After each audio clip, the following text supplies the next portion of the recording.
march. The empire's on the run.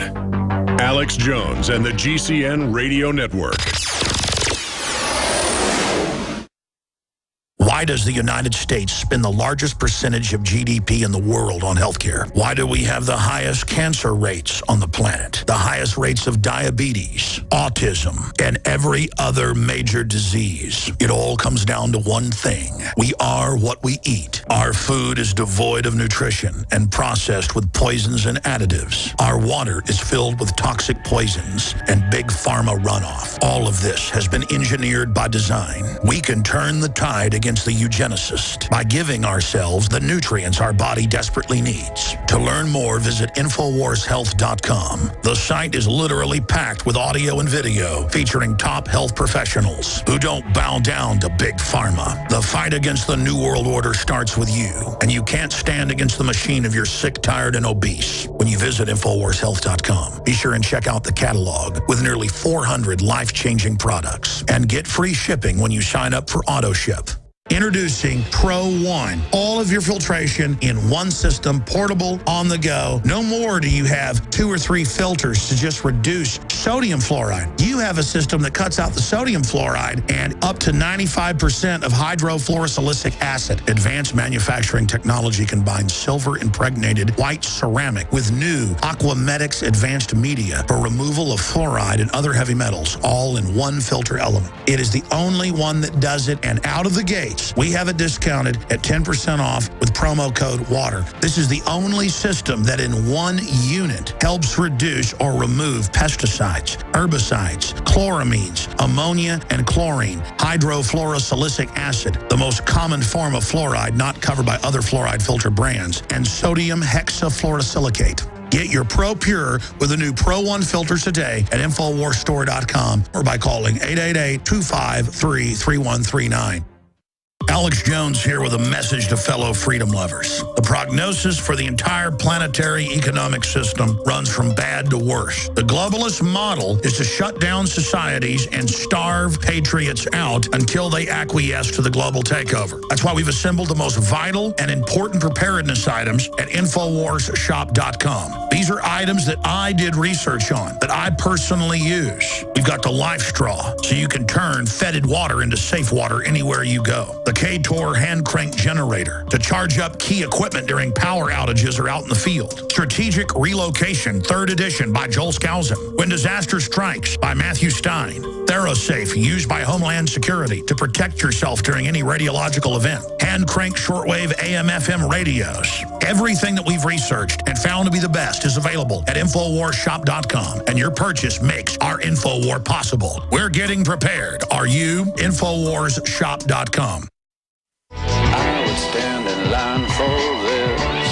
Welcome back to the Alex Jones Show. I'm here live in the studio. I'm David Knight, and we've been playing parts of the amazing interview between Alex Jones and Tucker Carlson. They were just talking about the trade-off between liberty and security. How about the biggest trade-off between liberty and security? 9/11. Here it comes.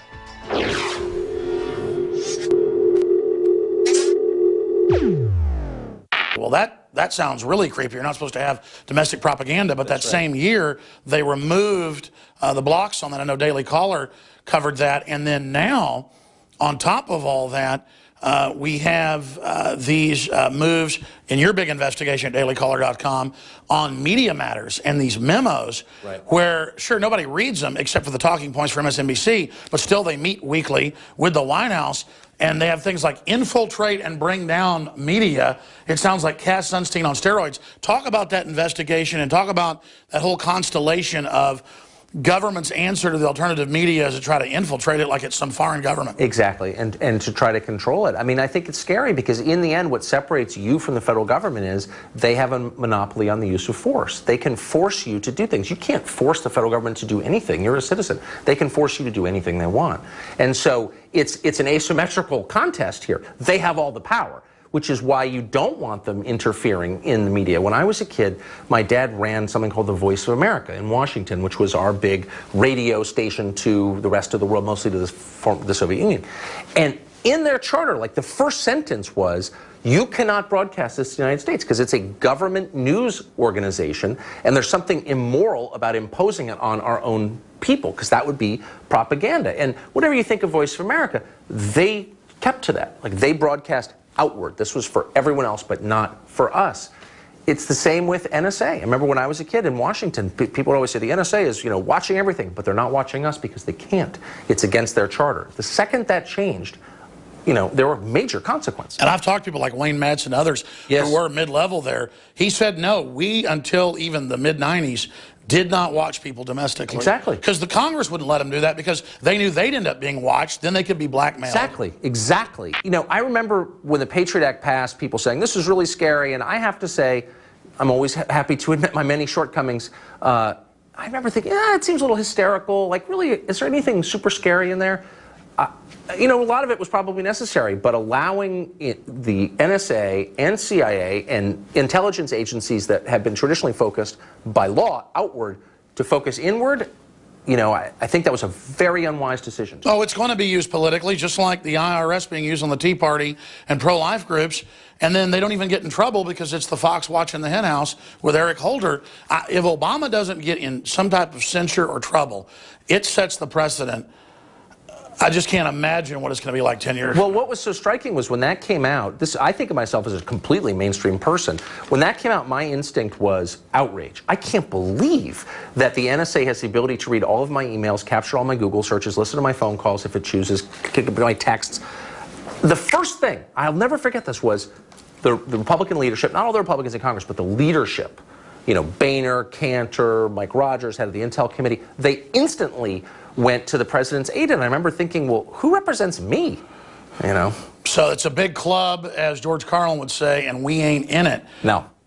And they're destroying the rest of the economy and our future at the expense of the general welfare for their club to stay intact when they're not good managers. I mean, I don't like authoritarianism, but when it's bad authoritarianism, it's really bad. Don't you agree with that? I'm agreeing with everything you say. It's kind of freaking me out. I don't know. I can't believe I'm like on the set with Alex. We're going to get to some things you don't agree with in a minute, but let me ask you this. Yes, I do agree with you very much. CPAC coming up. This is the big battle. Every libertarian Republican I talk to, which is the vast majority, at least here in Texas, but I travel the country, they're sick of the Republican blue bloods not going after Obama on Fast and Furious and Salandra and Benghazi and everything else, the guns. They know Obama could be destroyed on Obamacare. Why isn't there a repeal? What's going to happen in the Republican Party if they continue to join with the Democrats to try to wall off and demonize the Tea Party when the Tea Party really is the Americana revolution, in my view, that could save this country? Well, there are a couple things going on. One, I think Republican leadership fears, and they may be right, that the average person, even the average Republican voter, likes parts of Obamacare, likes the, no pre-existing conditions rule, which I think is insane, personally, but I'm in a small minority of them. Most people do like it, so they're afraid that if they repeal it, they'll take the blame. Two, I think the Tea Party, they understand the Tea Party put them there. There would be no Republican leadership if it weren't for the Tea Party in 2010. But the problem with the Tea Party is there's no leadership of the Tea Party. So it's a bunch of different groups, some of which are legitimate. Others are just fundraising operations to enrich the people running them. It's the same old story. And without that cohesion, without that leadership, without a clear template for what they believe, a statement of belief, they're not as effective. I think it's the fact that it's not controlled, but its basic ideas are Bill of Rights, Constitution. Right. That's what scares the establishment, because it's like the establishment is a bacterial infection and the Tea Party is the antibiotic. It's not perfect, right, and it's got side effects, but it's going to have an effect. Well, it's had a huge effect in that. I mean, the one thing the Tea Party's been really good, effective at politically is beating people in primaries. Like, they can do that. We were driving through Austin yesterday, and I saw these two guys with a Gadsden flag and a Defeat John Cornyn sign. If you're Cornyn, that really worries you. I mean, they're good at that. They beat Lugar. I mean, they've knocked off a bunch of established Republicans, and so they do have the attention of Republican leadership.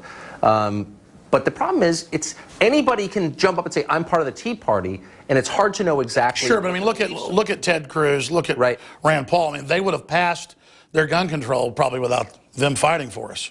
100%. Oh, they were. Oh, so the Tea Party saved us. Oh, I could not agree more on that.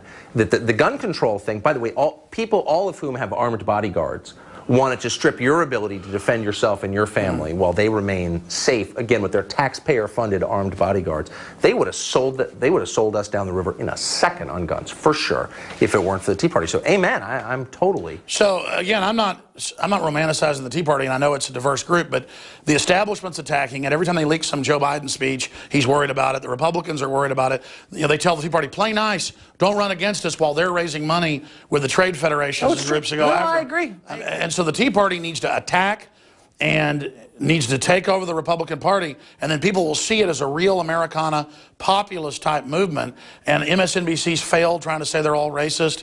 I mean, I just don't see it working anymore. Racist? I never understood that part. I mean, you maybe don't agree with the Tea Party, but racist? Where did that even come from? It was like a non sequitur. You're listening to Racist? Tucker Carlson talking to Alex I really Jones. appreciate This you giving is us a all the taped time, but let's interview. get into some stuff we may disagree about. All right. Here at the end. Look, the mainstream media distorted what I had to say about 9/11.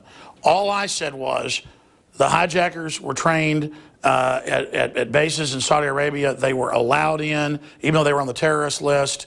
There was a clear, from my research, NORAD stand down. There was a young man who would come in and say to the vice president, the plane is 50 miles out. The plane is 30 miles out. And when it got down to the plane is 10 miles out, the young man also said to the vice president, do the orders still stand? And the vice president turned and whipped his neck around and said, of course the orders still stand. Have you heard anything to the contrary? Building 7, which I'm going to show you a video of here in a moment, fell in its own footprint. They said they're bringing down Building 7. I have cops saying it, so it doesn't hurt other buildings. Why not just be honest about it? I'm not saying George Bush and Cheney had plungers, you know, in there. I'm saying elements in different groups, clearly, just like they're using Al-Qaeda against Syria right now, just like it came out about the Olympics. I'm sure you've seen that Oscar-winning documentary narrated by Michael Douglas, where they later admit at the end of the movie that, oh, but basically the Germans were working with the terrorists and basically let them attack as a pretext to get more funding at the Olympics back in the 70s. All I'm saying is if Gulf of Tonkin was staged, if Cy Hirsch says that the bin Laden raid's 100% fake and there's huge evidence, and I've talked to Navy SEALs families who said that their sons said it was not real, they were going to kill some body double of bin Laden. I mean, when a government's been caught lying this much, I'm not saying I know all the answers, and I know it's abhorrent and sounds horrible. I don't want to believe it either, but all I'm saying is we need to investigate all of these events and not just buy what government says at face value. Well, I guess the last sentence, clause, don't buy what government says at face value, of course. I mean, absolutely, and I think we have a right to know much more than we do know about everything that government does. By the way, I'd also say I'm deeply skeptical of what large organizations do, not just government. I think bureaucracy creates corruption and deception by its nature, and I'm very skeptical of the claims made by any big organization, I just don't think that, A, you're taking into account the profound incompetence of bureaucracies. Like a lot of things we think are part of a conspiracy are just like dumb moves that are made accidentally. And B, I think that if there was a mass conspiracy to kill Americans on the part of the U.S. government, that would require so many people's involvement that at least one of them would have come forward, and nobody has. So I just don't see, I see a lot of questions. I don't see any evidence of a U.S. conspiracy. Sibel Edmonds was an FBI translator, and she was working up until 9/11. She said she heard elements of the CIA communicating with Al-Qaeda up until 9/11. I'm not the only one who knows about this. Too many people know about this. The fraudulent 9/11 commissioners, every single one of them knows about my case and the details and the names and all the specifics. Several people within the United States Congress do know. Everybody in the FBI involved, they know. Everyone in Department of Justice, they know. Colonel Schaefer, who I know you know, he contributes on Fox some, he said they could have killed bin Laden twice in the month before, were ordered not to.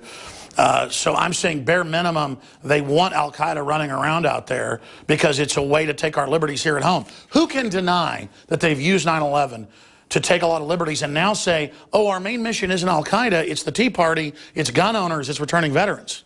I don't think there's any question that crises are used by those in power always and everywhere from the beginning of time till present to increase their power, for sure.